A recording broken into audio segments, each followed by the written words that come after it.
Shalom saudara, selamat pagi saudara. Tentu saudara sudah siap sekarang di dalam hadiratnya Tuhan. Karena Tuhan akan melepaskan firman-Nya. Yang adalah pribadinya sendiri, karakter hidupnya. Saya akan tetap melanjutkan dari apa yang saya sudah sampaikan minggu lalu. Ini masih tentang topik, saya beri judul adalah Hawa Terakhir. Tetapi ini berbicara tentang bagaimana kita membangun hidup kita menjadi seperti gereja yang diharapkan Tuhan sebagai kekasih-Nya. Bukan sebagai kumpulan orang-orang percaya. Saya mengajak kita untuk kita berdoa. Mari kita berdoa. Kami berterima kasih karena Tuhan menunjukkan jalan kepada kami.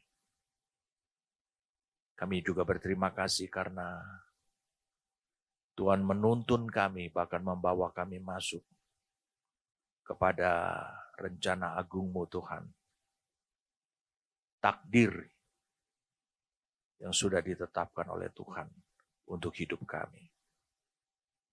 Kami bersyukur karena kami disertai oleh Tuhan, dipimpin oleh Tuhan, bahkan kami difasilitasi oleh Tuhan. Sehingga tidak ada alasan buat kami, untuk kami berkata bahwa kami bisa gagal oleh karenanya. Terima kasih sekali lagi Tuhan. Dan kami mohon supaya terus-menerus Engkau tidak henti-hentinya melepaskan firman-Mu. Firman yang menjadi firman Rema yang akan mewujudkan diri sebagai iman dan kasih karunia dalam hidup kami. Untuk kami terus memiliki kepribadian Engkau yang nyata di dalam tubuh jasmani kami ini Tuhan. Kami mohon pekerjaan Roh-Mu terus tanpa batas. Ingatkan kami Tuhan, kalau kami menghalangi pekerjaan Roh-Mu untuk membangun seperti rupa apa yang menjadi tekad hati-Mu Tuhan. Terima kasih, kami bersyukur. Demi nama Tuhan kami Yesus Kristus. Amin. Minggu lalu saya sudah sampaikan kepada saudara. Itu dari Kidung Agung 1:3 ayat 1-5. Di situ si gadis Sunem ini, dia masih berada di perkemahannya Salomo. Tetapi dia sudah mulai membayangkan apa yang akan terjadi ketika dia berada di istana ataupun di Yerusalem. Tetapi ayat 1 sampai ayat 5 itu masih berada di perkemahannya Salomo. Mungkin dekat dengan desanya dia. Kita kutip beberapa ayat untuk memperkuat itu supaya saudara bisa mengerti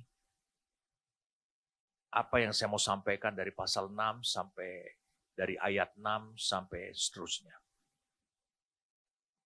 Ayat 1 dikatakan di atas ranjangku pada malam hari kucari jantung hatiku, kucari tetapi tak kutemui dia. Kemudian ada kata aku hendak bangun dan berkeliling di kota. Padahal dia masih ada di perkemahan. Jadi dia sedang membayangkan bahwa dia sudah berada di Yerusalem. Di jalan-jalan dan di lapangan-lapangan kucari dia, jantung hatiku kucari tetapi tak kutemui dia. Kemudian saudara bisa melihat. Ayat yang keempat, baru saja aku meninggalkan mereka, para peronda-peronda di ayat 3. Kutemui jantung hatiku, kupegang dan tak kulepaskan dia, sampai kubawa dia ke rumah ibuku, ke kamar orang yang melahirkan aku.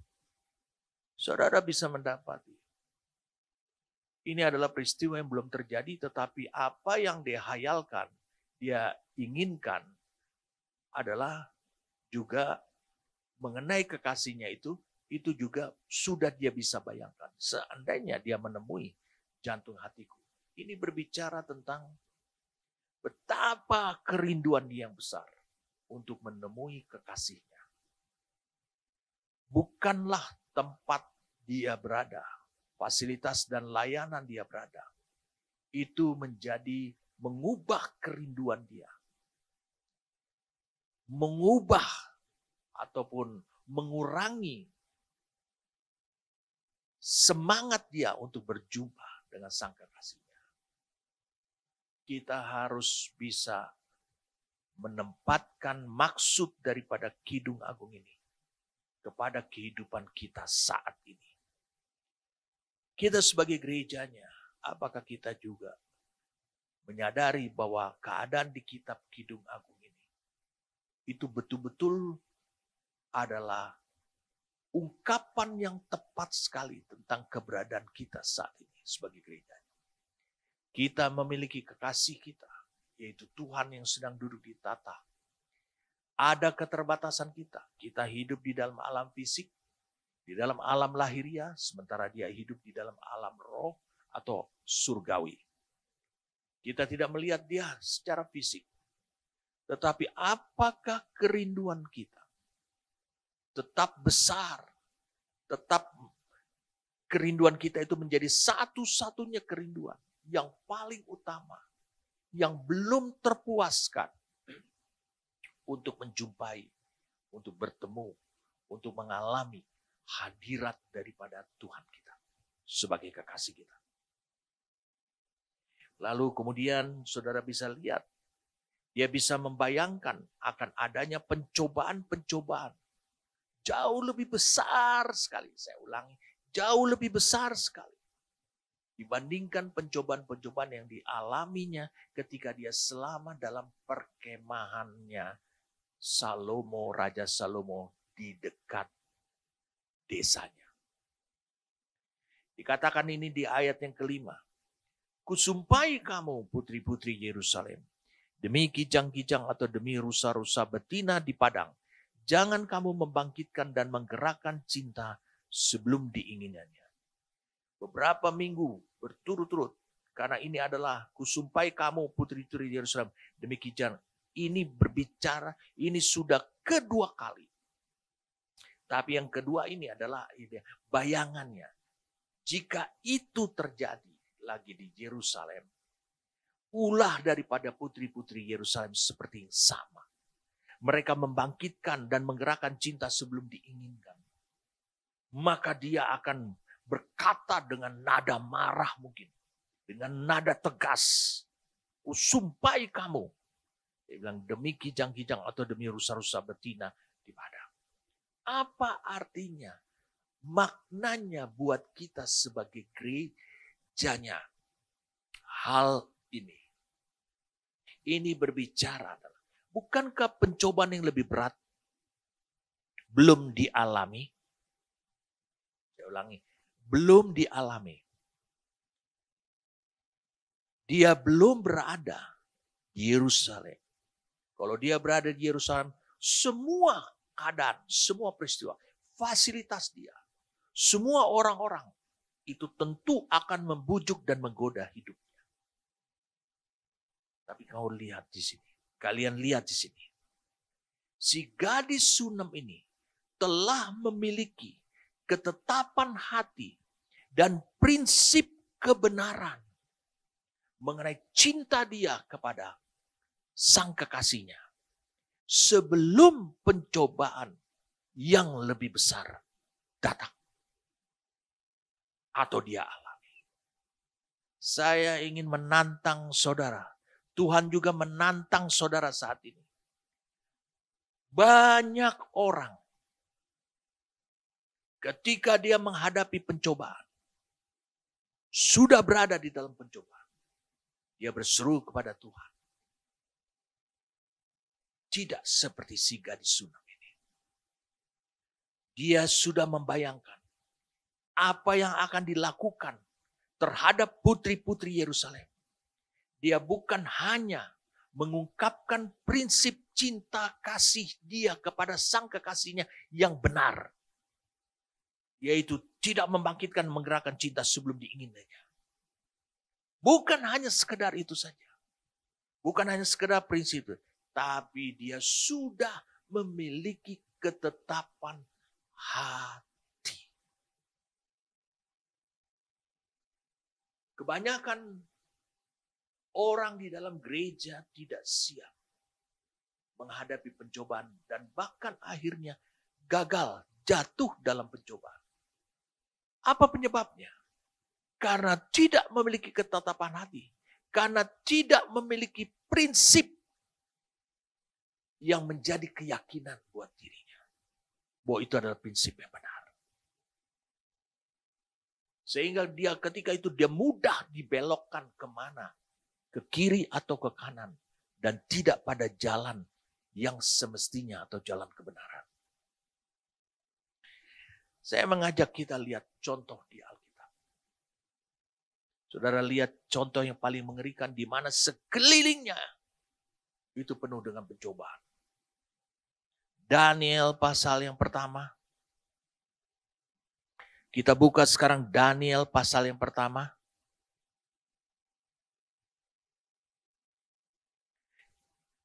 Kita baca mulai dari ayat 1, tapi nanti ada beberapa ayat saja. Pada tahun yang ketiga pemerintahan Yoyakim Raja Yehuda, datanglah Nebukadnezar Raja Babel ke Yerusalem lalu mengepung kota itu. Jadi saudara lihat sini. Lalu kemudian Tuhan menyerahkan Yoyakim Raja Yehuda dan sebagian dari perkakas-perkakas di rumah Allah ke dalam tangannya. Semuanya itu dibawa ke tanah Sinear, daerah Babel, daerahnya Nimrod, ke dalam rumah dewanya. Perkakas-perkakas itu dibawanya ke dalam perbendaharaan dewanya. Lalu raja bertitah kepada Aspenas, kepala istana, untuk membawa beberapa orang Israel atau orang Yahudi yang berasal dari keturunan raja dan dari kaum bangsawan. Saudara lihat, Babel ini adalah gambaran daripada dunia. Dunia mengambil orang-orang yang bukan dari strata, orang-orang gereja bukan dari strata biasa-biasa, tapi dari keturunan raja dan kaum bangsawan. Alkitab menulis di sini adalah ini orang-orang yang disebut dengan para pangeran. Yakni orang-orang muda yang tidak ada sesuatu celah. Saudara lihat, seleksi dunia tetap dia memilih orang-orang terbaik yang ada dan tersedia dalam gerejanya.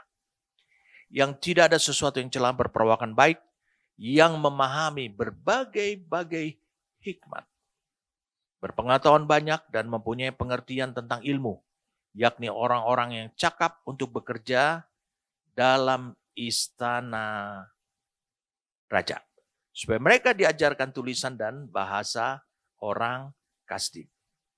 Saudara bisa lihat di sini, mereka adalah orang-orang yang memiliki kemampuan. Ya kan? Jadi orang-orang yang bukan hanya sekedar biasa-biasa saja. Itu sebabnya saudara perlu sekali mengupgrade dirimu. Karena ketika engkau mengupgrade dirimu bukan untuk menjawab kebutuhan dunia. Bukan. Nanti kita akan lihat apa yang terjadi dengan orang ini. Apa yang terjadi dengan, dan raja menetapkan, lihat raja menetapkan bagi mereka pelabur setiap hari dan santapan raja, dan dari anggur yang biasa diminumnya. Mereka harus dididik selama 3 tahun, dan sesudah itu mereka harus bekerja pada raja. Di antara mereka itu ada juga beberapa orang Yehuda, yakni Daniel, Hananya, Misael, dan Azaria. Pemimpin pegawai istana itu memberi nama lain kepada mereka. Daniel dinamai Belsasar, Hanaya dinamai Sadra, Misael dinamai Mesa, dan Azaria dinamainya Abednego. Perhatikan kemudian selanjutnya. Ketika penyebutan mereka diubah oleh raja, tetapi raja tidak bisa mengubah apa yang sudah terbangun di dalam hati mereka. Ini penting. Ini gereja yang diharapkan Tuhan sebagai kekasih. Kekasih Tuhan. Apa yang terjadi dengan wanita Sunam? Sebelum pencobaan datang, lebih mengerikan lagi. Sebelum masa kesusahan, kata Yesus, jangan kamu takut tentang masa kesusahan itu. Yang penting apa yang Tuhan sudah bangun dan terbangun di dalam hati saudara. Ini gereja yang disebut dengan kekasih Tuhan. Nama mereka dirubah. Untuk memberikan kesan kepada dunia luar. Bahwa pribadi mereka itu seolah-olah dibangun oleh Babel atau dunia. Saudara bekerja, saya katakan saudara bekerja di marketplace.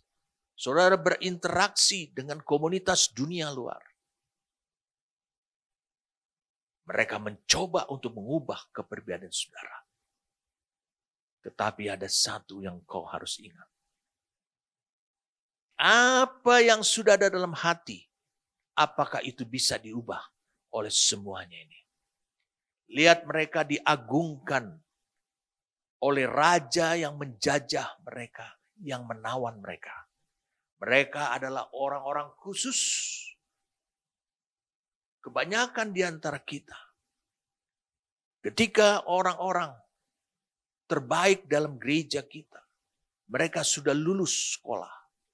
Mereka berada di marketplace. Mereka mudah kepribadian mereka diubah secara total. Ini tidak boleh terjadi, saudara. Kenapa? Sebab Tuhan mengharapkan gerejanya adalah seperti ini. Kita lihat kemudian ayat 8, ini ayat penentu buat kita. Daniel berketetapan untuk tidak menajiskan dirinya dengan santapan raja dan dengan anggur yang biasa diminum raja. Dimintanyalah kepada pemimpin pegawai istana itu supaya ia tidak usah menajiskan dirinya. Maka Allah mengaruniakan kepada Daniel kasih dan sayang dari pemimpin pegawai istana itu. Allah mengaruniakan, Allah memberi, Allah membawa kepada Daniel perkenanan dari pemimpin pegawai istana itu. Tetapi berkatalah pemimpin-pemimpin pegawai istana itu kepada, aku takut kalau tuanku raja yang telah menetapkan makanan dan minumanmu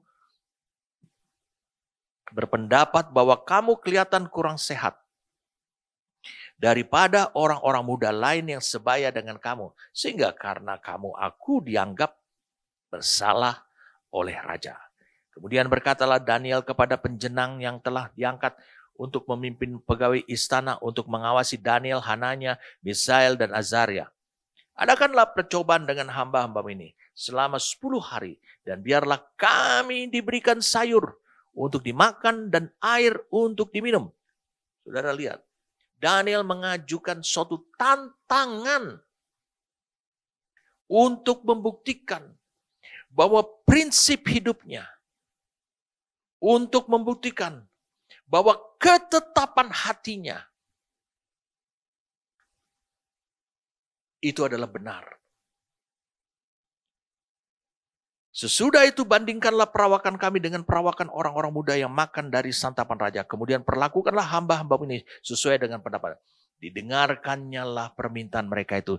Lalu diadakanlah percobaan dengan mereka selama 10 hari. Setelah lewat 10 hari ternyata perawakan mereka lebih baik. Dan mereka kelihatan lebih gemuk daripada semua orang muda yang telah makan dari santapan raja. Kemudian penjenang itu selalu mengambil makanan mereka dan anggur yang harus mereka minum, lalu memberikan sayur kepada mereka.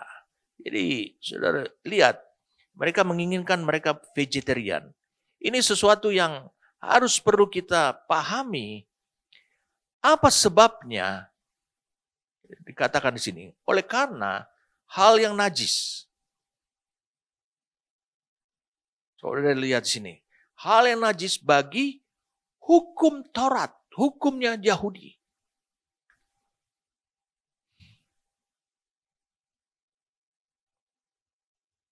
Mengapa? Karena makanan raja itu biasanya pertama kali itu adalah makanan yang sebenarnya di Babel pada saat itu adalah yang dipersembahkan dulu kepada dewa sehingga itu menjadi najis. Anggur juga demikian dicurahkan. Jadi itu yang terjadi pada masa itu. Saudara bisa lihat itu. Satu kata yang luar biasa yang Daniel tulis ini diterjemahkan dalam bahasa Indonesia. Daniel berketetapan untuk tidak menajiskan dirinya dengan santapan raja dan dengan anggur yang biasa diminum raja. Pencobaan belum datang, tetapi dia sudah memiliki prinsip kebenaran. Dan yang kedua, itu terbangun sebagai ketetapan hati. Sehingga dia tidak bisa tergoyahkan lagi. Banyak orang ketika dia sudah masuk ke dalam kehidupan dunia, bergaul di sana, baru dia berdoa ketika pencobaan itu datang. Tuhan berikan aku hikmat. Tuhan berikan aku jalan keluar. Tuhan lepaskanlah aku daripada yang jahat. Seperti dia mengutip doa Bapa kami yang diajarkan oleh Yesus kepada murid-muridnya. Saya katakan kepada saudara, sudah terlambat. Lihat apa yang terjadi dengan wanita Sunam ini. Dia masih ada di perkemahan Salomo di dekat dengan desanya. Dia sudah membayangkan bahwa di Yerusalem pencobaan itu lebih berat lagi. Karena dia tahu dia akan diangkut ke sana. Tetapi saudara bisa lihat kerinduan yang besar. Cinta yang besar ditunjukkan pada kerinduannya. Pada impiannya selama dia di perkemahan saja. Dia membayangkan nanti pada waktu di Yerusalem. Dia akan gerayangi seluruh kota. Untuk mencari kekasihnya di mana. Itu menunjukkan betapa dia memiliki kerinduan yang besar. Tetapi dia bukan hanya sekadar memiliki kerinduan cinta yang besar yang membabi buta saja. Tapi dia berpegang pada prinsip. Dia memiliki ketetapan hati. Dia tahu bahwa pencobaan-pencobaan yang dahsyat itu akan segera terjadi. Dia tahu itu. Tapi sebelumnya, ketetapan hati yang dia miliki dan prinsip yang dia pegang itu menjaga dia sampai selesainya pencobaan itu. Itu sebabnya dia langsung menunjukkan prinsipnya yang tegas kepada siapa? Dia tegas kepada putri-putri Yerusalem. Nanti pasti dia akan kembali lagi membujuk dan menggoda aku. Dengan cara yang lebih lagi. Lebih berat. Lebih besar lagi. Tapi dia tunjukkan bahwa dia sudah memiliki ketetapan hati. Dan prinsip kebenaran. Kita lihat sini. Satu contoh lagi. Contoh dalam Kejadian 39 tentang Yusuf. Di rumah Potifar. Yusuf di rumah Potifar. Mari kita lihat sama-sama Kejadian 39 mulai dari ayat pertama. Adapun Yusuf telah dibawa ke Mesir. Dan Potifar seorang Mesir, pegawai istana Firaun, kepala pengawal raja, membeli dia dari tangan orang Ismail yang telah membawa dia ke Mesir. Tetapi Tuhan menyertai Yusuf. Tadi saudara lihat. Tuhan berkenan kepada Daniel, Sadra, Mesa, dan Abednego. Kenapa? Karena mereka memiliki ketetapan hati. Tuhan menyertai, ada saja Aspenas. menyukai mereka dan membuktikan kepada mereka. Mereka bisa menantang untuk bisa memanifestasikan, menantang pencobaan untuk bisa memanifestasikan kebenaran. Kita lihat sekarang Yusuf. Tetapi Tuhan menyertai Yusuf sehingga ia menjadi seorang yang selalu berhasil dalam pekerjaan.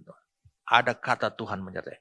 Maka tinggallah ia di rumah Tuhannya, orang Mesir itu. Saudara lihat di sini. Apa yang sudah terbangun dalam diri Yusuf. Apa yang sudah terbangun dalam diri Daniel, Sadra, Mesa, dan Abednego. Semuanya itulah menentukan pada saat apa yang sudah terbangun.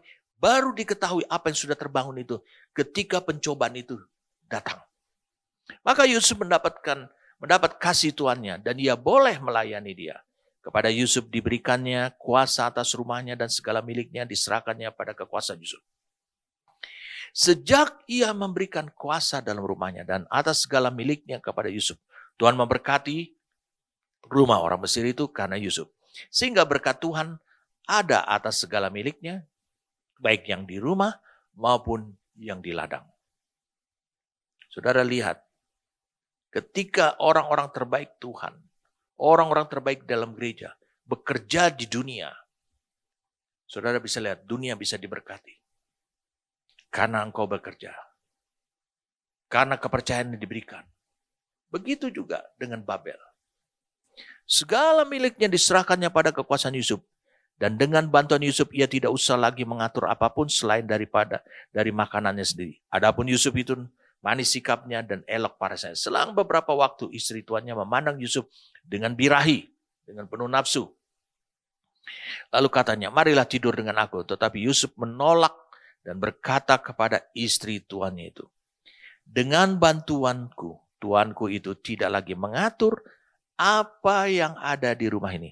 Dan ia telah menyerahkan segala miliknya pada kekuasaan. Bahkan di rumah ini, ia tidak lebih besar kuasanya daripadaku. Dan tiada yang tidak diserahkannya kepadaku selain daripada engkau. Sebab engkau istrinya. Bagaimana mungkin aku melakukan kejahatan yang besar ini dan berbuat dosa terhadap Allah. Tidakkah engkau tangkap di sini sesuatu yang sama seperti yang terjadi pada diri Daniel, Sadra, Mesah, dan Abednego? Ya, sama. Harusnya engkau juga memiliki hal seperti itu. Kau memiliki prinsip kebenaran.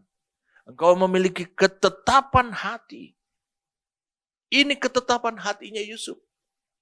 Dia tahu ketetapan hati itu akan berbeda dengan apa yang diperlukan oleh dunia. Dan bahkan apa yang merupakan jebakan dari dunia. Kemudian saudara lihat di sini. Ketetapan hati itu akan terus begitu seperti menara yang kokoh, menara yang kuat. Lihat ayat 10-nya, walaupun dari hari ke hari. Dari hari ke hari. Bahasa Inggrisnya mengatakan day by day. Hari demi hari. Bukan hanya sekali. Kalau Daniel dia mengalaminya sekali. Ditantang dan Daniel menantang. Supaya dia bisa menunjukkan kebenaran yang hidup di dalam dirinya. Itulah ketetapan hati dan prinsip yang teguh yang dipegang oleh Daniel. Dan sekarang kita lihat apa yang terjadi pada Yusuf sama. Walaupun dari hari ke hari perempuan itu membujuk Yusuf. Yusuf tidak mendengarkan bujukannya itu untuk tidur di sisinya dan bersetubuh dengan dia.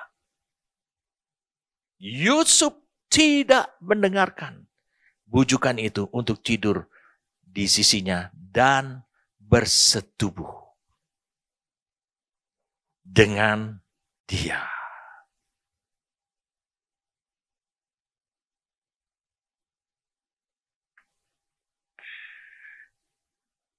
Saudara tahu kata mendengar di sini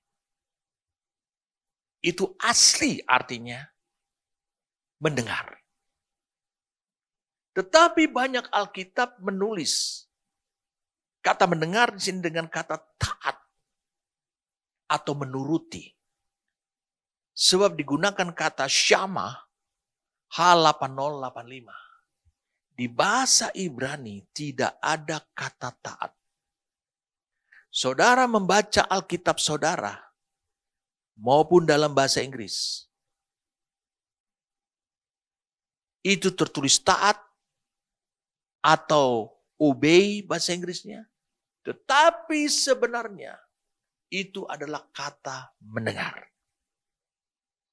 Jadi saudara bisa pahami. Ketika engkau mendengar, maka menantikan responmu. Di sini kita lihat, Yusuf tidak mendengar. Jadi saudara bilang, dia tidak merespon bujukannya itu. Untuk tidur di sisinya dan bersetubuh dengan dia. Apa yang membuat dia kuat? Itu telah diungkapkan di ayat sebelumnya.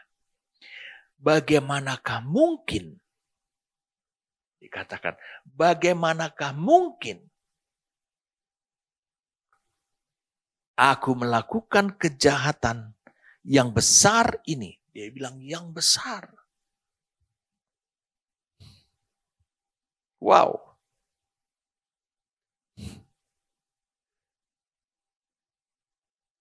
King James Version juga mengatakan the great. Dosa yang besar. This great wickedness and sin. Bukan terhadap Potifar. Tapi terhadap Allah. Mengapa? Karena Allah yang membangun ketetapan hati dan prinsip kebenaran yang dipegang oleh Yusuf. Itu sebabnya sumpah yang diucapkan dengan nada mungkin marah si wanita Sunam ini. Itu memanifestasikan ini nanti yang aku sampaikan kepada putri-putri Yerusalem. Putri Yerusalem minggu lalu saya sudah sampaikan itu adalah gambaran tentang gereja. Tetapi gereja yang bukan dengan karakteristik yang diharapkan Tuhan sebagai kekasihnya. Tapi gereja yang sudah terpengaruh, terkontaminasi oleh sang raja, kehidupan raja yang sedang undur dari Tuhan. Karena Salomo pada masa itu sudah memiliki 60 istri, 80 gundik, dan darah-darah tidak terbilang. Saudara bisa lihat di Kidung 6 ayat 8. Itu sebabnya dia marahi, dia tahu pencobaan itu akan datang dari orang-orang yang berupaya. Orang-orang yang sudah keluar dari kebenaran. Orang-orang yang menyimpang dari kebenaran. Di gereja itu pun juga terjadi. Saudara bisa lihat. Orang-orang yang tidak setuju pada apa yang sedang diterapkan.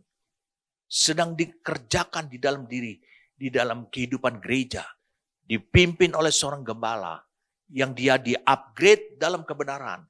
Dan orang-orang yang tidak setuju pada kebenaran-kebenaran yang baru itu. Penyikapan akan berkumpul bersama-sama. Mereka akan mulai mengalami yang disebut dengan kontaminasi yang lebih kuat lagi. Karena mereka bergaul bukan lagi dengan orang-orang yang mencintai kebenaran. Tapi orang-orang yang sakit hati. Itu sering terjadi saudara. Tidak usah ragu. Ketika mereka keluar dari gereja. Maka semakin kuat dan semakin murnilah. Bangunan yang Tuhan telah bangun melalui orang-orang yang tetap setia dan mencintai kebenaran itu di dalam diri gereja.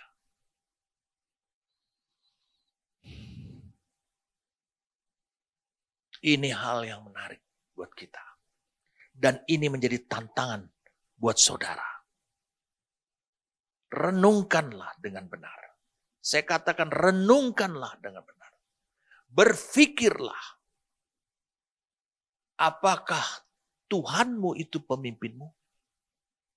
Seberapa banyak kebenaran-kebenaran dan prinsip untuk saudara bisa membangun ketetapan hati yang dialirkan dialirkan oleh Tuhan. Saya katakan dialirkan oleh Tuhan lewat para pemimpinmu.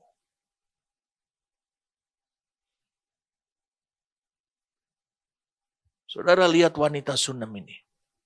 Gadis Sulam ini. Dia memiliki ketetapan hati. Dan prinsip kebenaran itu. Karena awalnya dia mengenal kepribadian sang kekasihnya itu. Saya katakan kepribadian sang kekasihnya itu. Yang adalah hanya memiliki profesi sebagai gembala kawanan domba.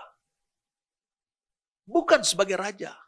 Bukan sekelompok orang bangsawan. Tetapi itu menguatkan kepada dirinya. Untuk dia terbangunnya prinsip kebenaran. Prinsip cinta yang sebenarnya. Bukannya seperti yang dilakukan oleh putri-putri Yerusalem. Bukan itu. Mereka menggerakkan cinta, membangkitkan cinta, menimbulkan cinta. Tapi bukan karena dingin, tapi karena nafsu. Karena faktor lain. Tapi saudara lihat. Ketetapan hati dan prinsip kebenaran ini. Itu sangat penting terbangun dalam dirimu.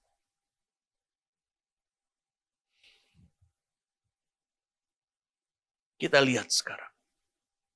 Saya ingin kita bergerak maju kepada ayat berikutnya. Marilah kita lihat sekarang. Sebelum saya memulai dengan ayat 6, Kidung 3 ayat 6. Yang berbunyi seperti ini. Apakah itu yang membumbung dari padang gurun seperti gumpalan-gumpalan asap, tersaput dengan harum mur dan kemenyan dan bau segala macam serbuk wangi dari pedagang? Saudara bisa lihat di sini, karena semuanya ini, kalau kau baca ayat 7, lihat itulah Joli Salomo. Dikelilingi oleh 60 pahlawan dari antara pahlawan-pahlawan Israel. Semua membawa pedang terlatih dalam perang masing-masing dengan pedang pada pinggang karena kedahsyatan malam. Raja Salomo membuat bagi dirinya suatu tandu dari kayu Libanon. Tiang-tiangnya dibuatnya dari perak, sandarannya dari emas, tempat duduknya berwarna ungu. Bagian dalamnya dihiasi dengan kayu arang. Hai putri-putri Yerusalem, putri-putri Sion, keluarlah dan tengoklah Raja Salomo dengan mahkota yang dikenakan kepadanya oleh ibunya pada hari pernikahannya, pada hari kesukaan hatinya. Saudara lihat di ayat yang terakhirnya ini, ayat 10 dan 11. Dia bilang, hai putri, tengoklah Raja Salomo. Putri Yerusalem tidak pernah mendatangi daerah lain, tetapi dia tentu berada di Yerusalem. Lalu kenapa? Saudara lihat si gadis Sunem ini. Dia melihat bersama-sama. Apakah itu yang membumbung dan yang datang dari padang gurun? Saudara, kita mendapatkan kesimpulan bahwa ayat 6 ini, mulai ayat 6 ini, si gadis Sunem ini, itu sudah berada di Yerusalem. Jadi tidak diceritakan bagaimana dia sampai ke Yerusalem. Tapi dia sekarang bukan lagi di perkemahan. Jadi dia sekarang bersama-sama dengan putri-putri Yerusalem.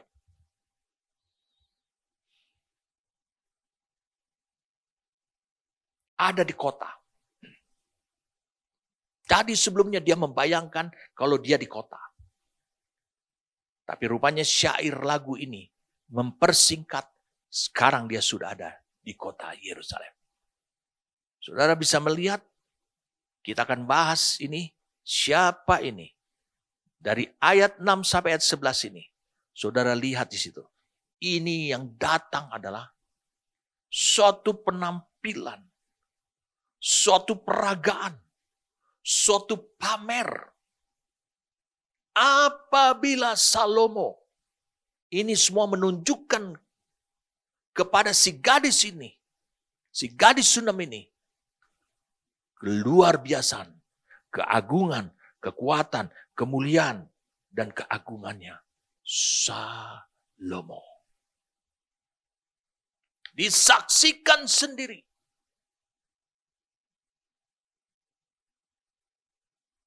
Oleh wanita Sunem yang sekarang sudah berada di Yerusalem.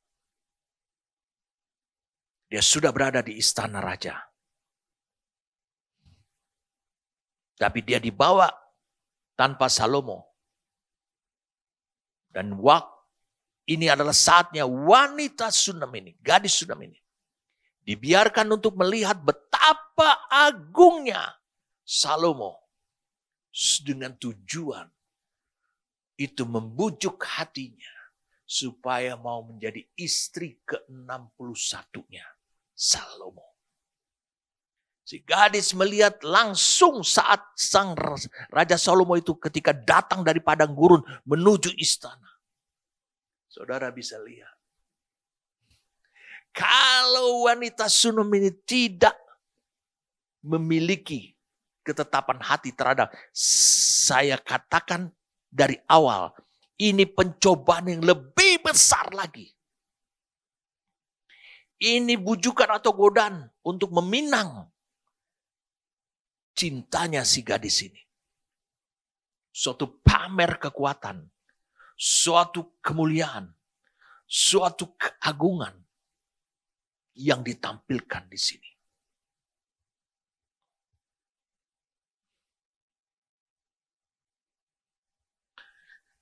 Wow, saudara lihat, kalau dia tidak memiliki ketetapan hati dan prinsip kebenaran, apa yang terjadi? Dia menjadi yang ke-61. Saya mengajak kita untuk melihat apa yang dialami oleh Yesus di Lukas pasal yang keempat. Mari kita lihat sama-sama. Ketika Yesus dicobai oleh iblis. Ayat 5.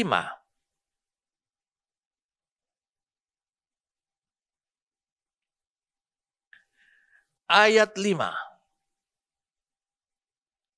Kemudian ia membawa Yesus ke suatu tempat yang tinggi. Perhatikan baik-baik.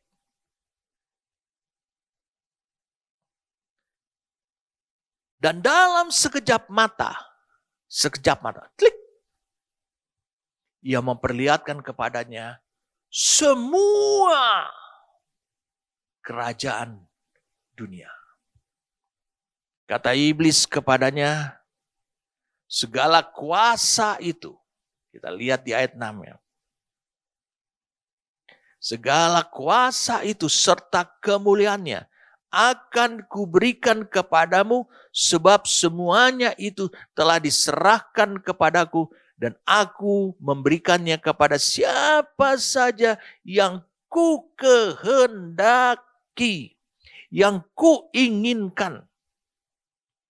Jadi jikalau engkau, dikatakan di sini, menyembah aku, seluruhnya itu akan menjadi milikmu.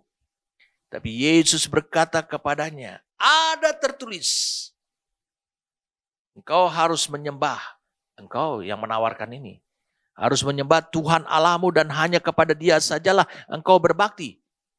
Lihat, Yesus memiliki ketetapan hati dan memiliki prinsip kebenaran yang tidak bisa tergoyahkan.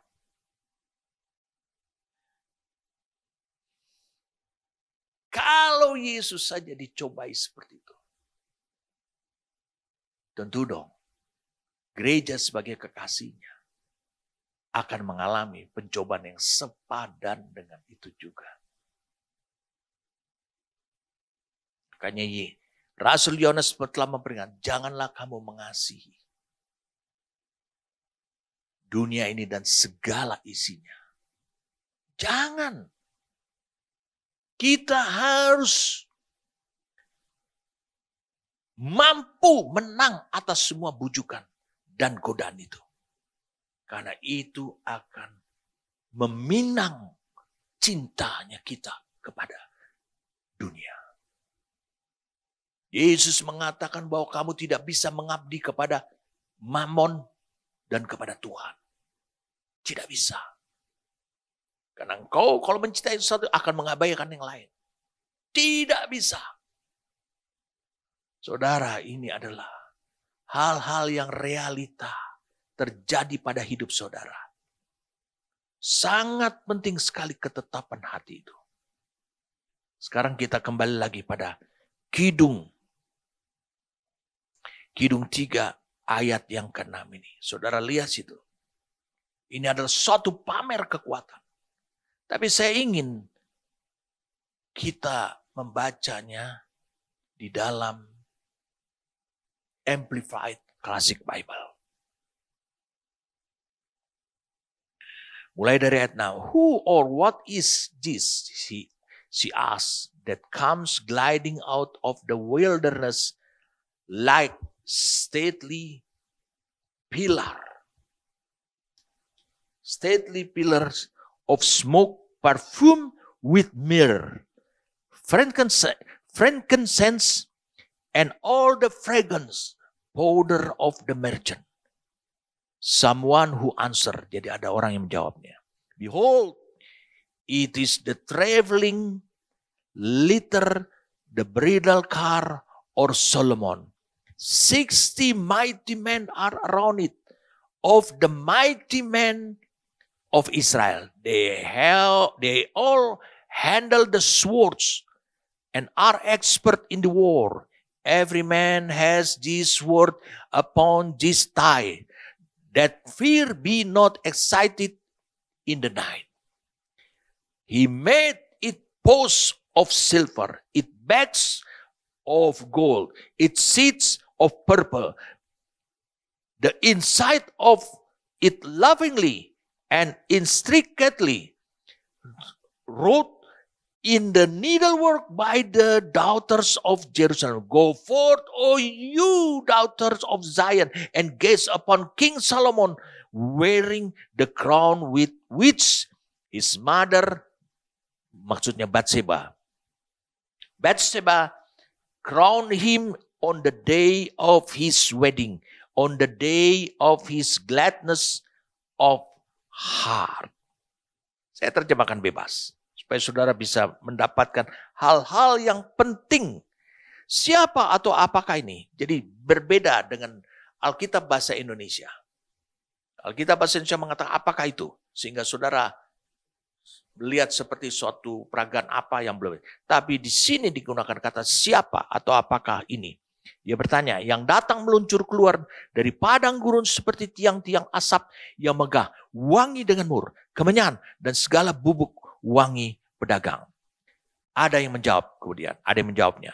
Dia menjawab begini, lihatlah itu adalah tandu perjalanan atau kendaraan pengantin Salomo. Ada 60 orang perkasa di sekelilingnya, yaitu orang-orang Israel yang perkasa. Mereka semua menguasai pedang dan ahli dalam perang. Setiap orang membawa pedangnya di pahanya, agar rasa takut tidak timbul di malam hari. Raja Salomo membuat sendiri sebuah kendaraan angkut atau tandu dari kayu kedar, Libanon. Tiang-tiangnya dibuat dari perak. Sandaran atau punggungnya dari emas, dudukannya dari ungu. Bagian dalamnya dibuat dengan indah dan rumit dengan sulaman oleh putri-putri Yerusalem. Pergilah, hai putri-putri Yerusalem, dan pandanglah Raja Salomo yang mengenakan mahkota yang dimahkotai oleh ibunya, yakni Bathsheba, pada hari pernikahannya, pada hari kegembiraan hatinya. Jadi jelas buat kita. Di sini Salomo tidak menjemput si gadis Sunem di perkemahannya untuk dibawa ke Yerusalem. Tapi sengaja wanita Sunem itu sudah ada di istana. Sehingga dia melihat bagaimana Raja Salomo yang menaikin kendaraan pengantin juga. Bagaimana dia disongsong dengan luar biasa ketika dia mendatangi kota Yerusalem. Saudara lihat mirip atau tidak? Dengan apa yang terjadi pada Yesus Dalam sekejap dia menunjukkan segala kemegahan dan kemuliaan kerajaan dunia. Semuanya ini akan kuberikan kepadamu jika engkau sujud menyembah kepadamu.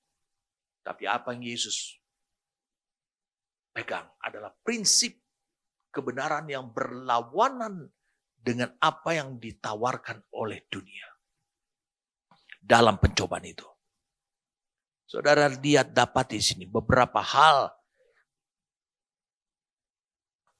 Ini adalah pertunjukan keagungan, kehormatan, dan kemegahan Salomo. Salomo datang dengan segala kemuliaan dan kemegahan seperti layaknya raja dunia pada umumnya. Untuk dia mendapatkan cinta, untuk dia bisa meminang cintanya si gadis Sunam ini. Dan bahkan bukan itu saja. Saudara melihat di sini, si wanita ini melihat Salomo datang dengan kekuatan militer. 60 orang perkasa yang menggunakan pedang. Ini tidak main-main. Dari antara pahlawan Israel. Saudara lihat kekuatan militer. Dia tunjukkan keagungan seorang raja. Kemudian di ayat terakhirnya dikatakan dia datang dengan apa? Mahkota yang ditaruh oleh ibunya di kepalanya pada hari pernikahan. Itu sebabnya siapa yang mengajarkan doktrin dan keyakinan putri-putri Yerusalem yang membangkitkan dan menggerakkan cinta sebelum diingininya. Siapa ini? Salomo. Salomo itu guru besarnya. Salomo lah yang menyebabkan semua itu. Karena itu yang dia sedang lakukan terhadap itu yang dia mau tunjukin. Dia katakan seolah-olah dia katakan ini senjata pamungkas. Tidak pernah gagal. Mungkin 60 orang istri yang dia dapatkan. Itu dia dapatkan dengan cara yang dia. Mungkin. Kita nggak tahu. Doktrinnya dia. Keyakinannya dia. Berjalan seperti itu. Tapi tidak dengan wanita Sunam ini. Meski wanita ini melihat Salomo datang dengan kekuatan militer. Keagungan seorang raja. Mahkota di atas kepalanya. Tapi saudara bisa lihat di situ. Nanti kita akan dapati pada akhirnya. Tetap saja. Yang selalu menjadi bayangan-bayangannya dia. Kekasihnya sang gembala itu.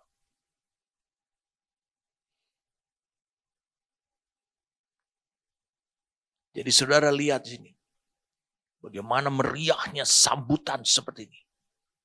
Pada saat Salomo tiba di Yerusalem, para penduduk Yerusalem keluar. Wow. Ini di putri-putri Sion. Menyongsong dan menyaksikannya.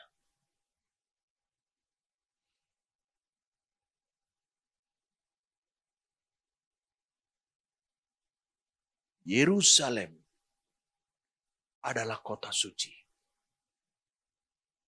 Yerusalem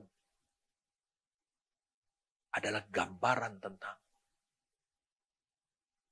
gereja spiritualnya Tuhan. Dibangun oleh Tuhan. Yang turun dari surga. Tapi engkau bisa mengetahui. Semuanya ini.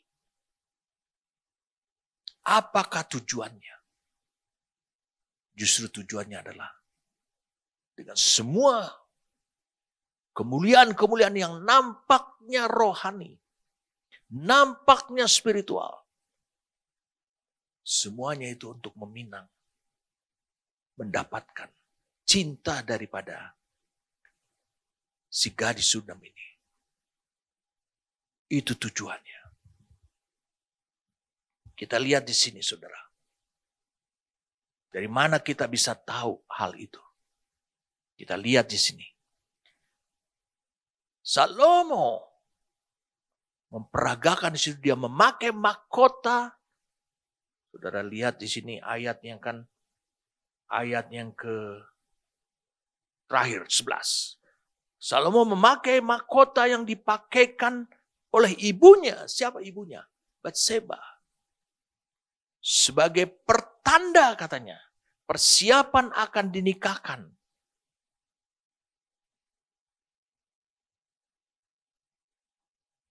Dia tunjukin bahwa dia akan dinikahkan dengan siapa. Dia memakai mahkota yang dulu diletakkan oleh ibunya. Ditaruh oleh ibunya pada pernikahan sebelumnya. Berarti sekarang dia pakai itu, dia sedang menggoda. Ini loh yang akan terjadi lagi. Yaitu dia sedang menggoda untuk menunjukkan persiapan pernikahan terhadap wanita sulam ini. Saya ingin lihat kata pernikahan di sini.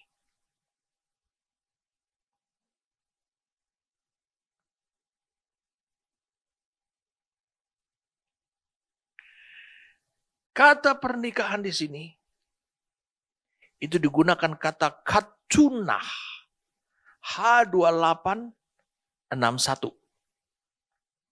Kata katunah itu sama seperti apa yang Yesus lakukan di dalam pernikahan di Kana.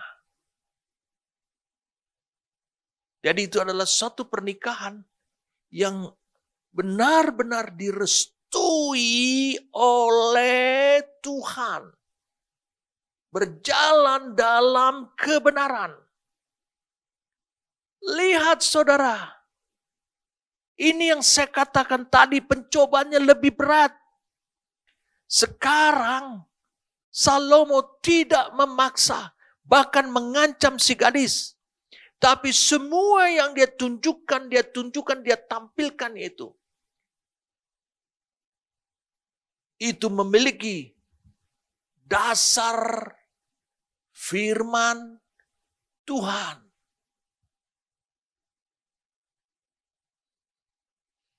Memiliki dasar firman Tuhan. Bahkan supaya saudara lebih paham lagi, memiliki dasar Alkitab. Itu sebabnya saya katakan pencobaan ini lebih berat. Karena dia yang lihat adalah dia tonton. Saya ajak engkau kembali lagi pada Lukas pasal 4 tadi.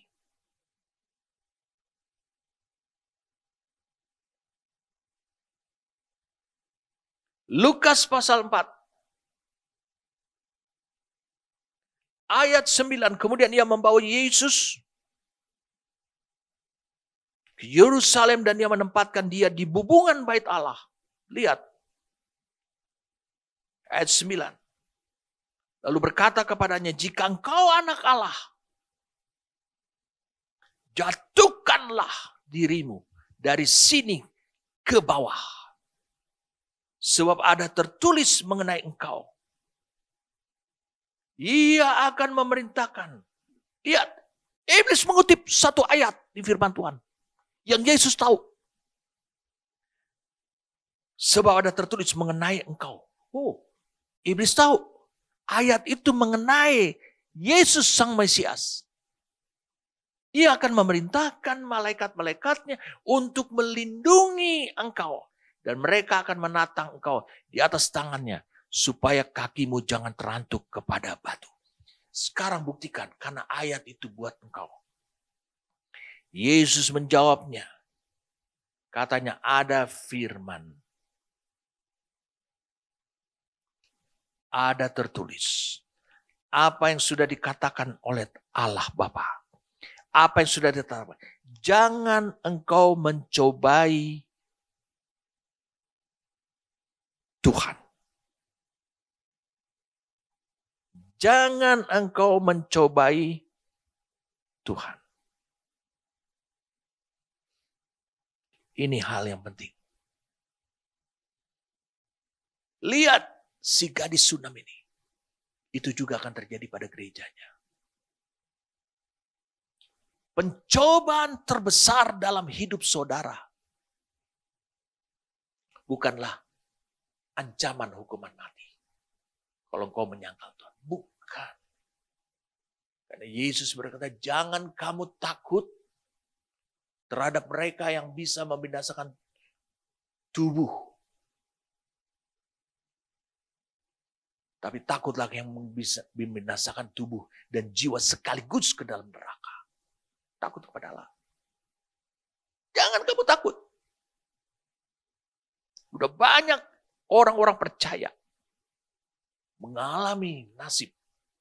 Itu tetap pencobaan. Mereka melewatinya dengan sukacita. Apalagi pada saat pemerintahan Kaisar Nero.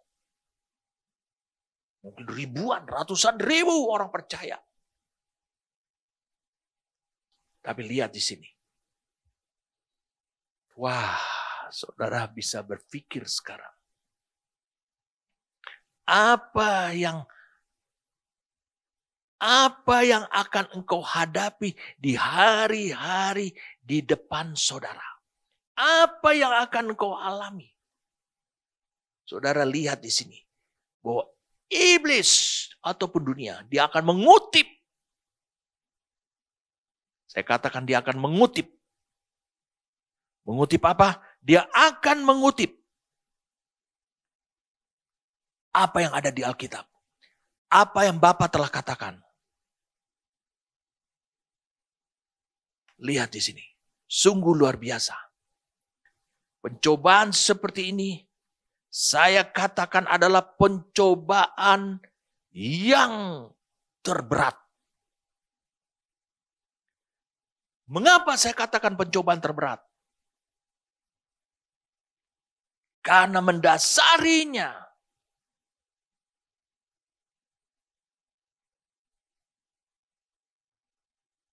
dengan firman Tuhan. Saudara lihat ini. Saudara bisa membayangkan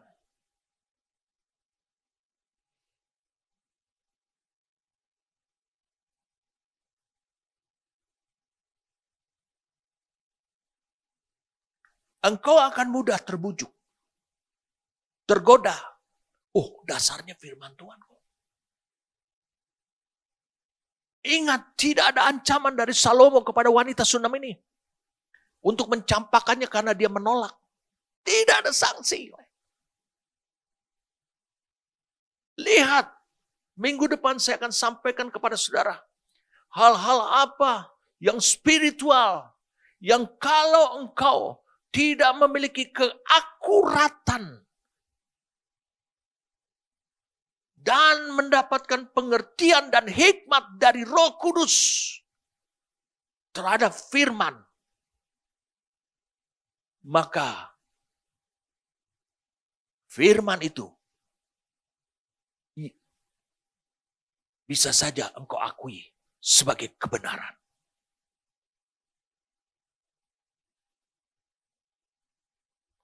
Lihat, iblis mengatakan begini.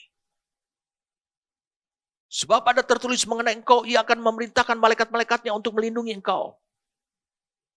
Dan mereka akan menatang engkau. Dia kutip firman Tuhan.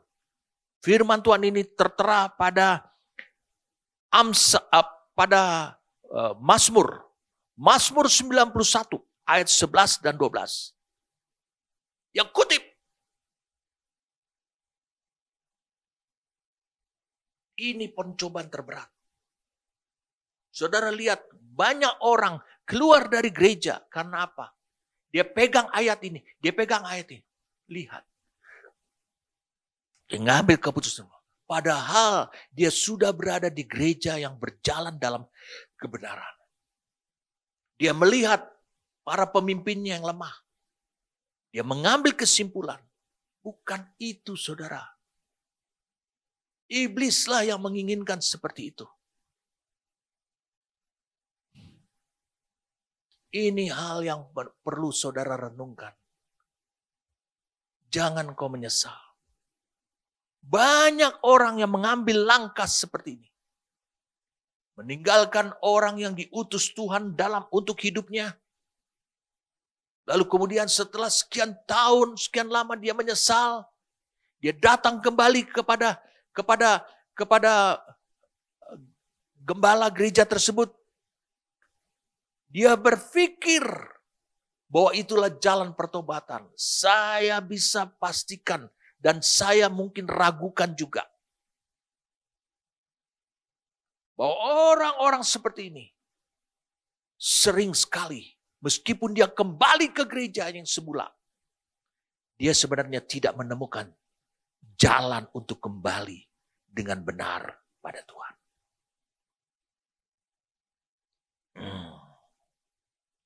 Wow. Saudara, semakin dilindungi oleh Tuhan perjalanan hidup saudara. Ini pencobaan terberat. Ini pencobaan terbesar.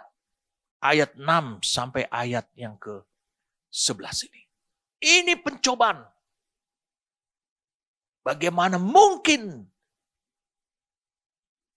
wanita Sunam ini sendirian tidak memiliki pendukung. Sementara dia digoda dan dia dicobai dengan berbagai macam tampilan spiritual yang ada memiliki dasar di Alkitab. Saya ingin kau mengutip satu ayat firman Tuhan. Di 2 Timotius 3.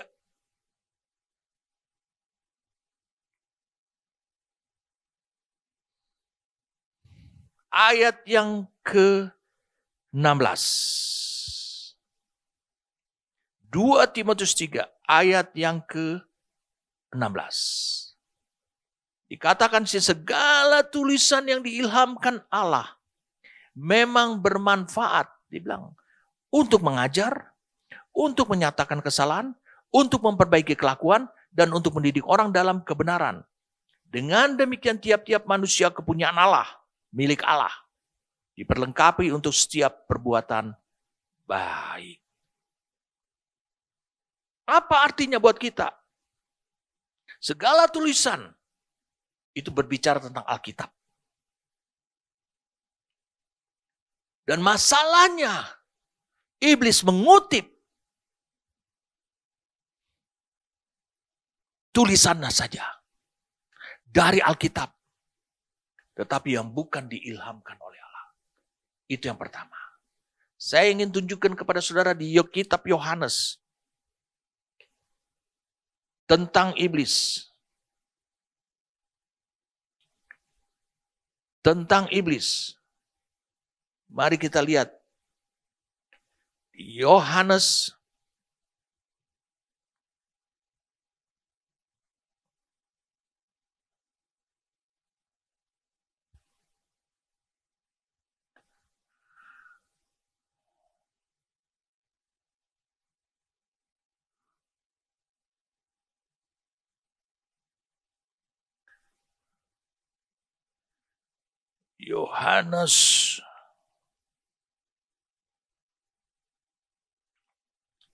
saya akan berikan pada saudara.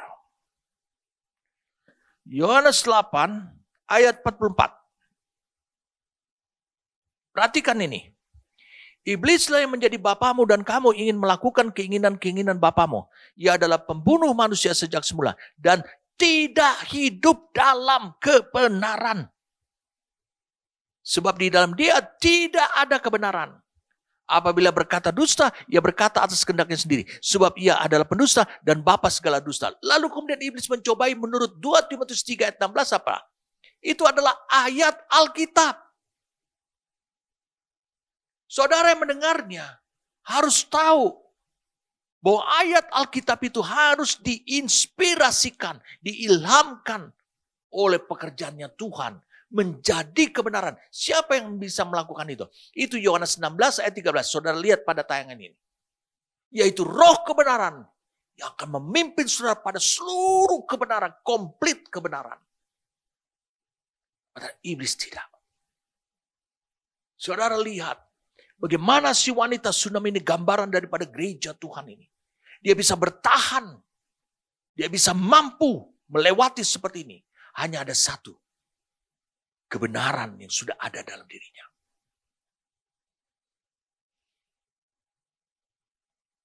Saya mau beritahukan kepada kalian. Kelompok orang-orang yang memiliki ayat firman Tuhan di kepala saudara. Saya katakan segera engkau harus bertobat. Kalau tidak, engkau akan menjadi mangsa daripada iblis. Saya katakan engkau akan menjadi mangsa daripada iblis. Engkau akan menjadi mirip seperti apa yang dialami oleh wanita Sunam ini. Yaitu dari orang-orang yang kelihatannya kayak orang gereja. Yerusalem itu kota suci. Gambaran kotanya Allah.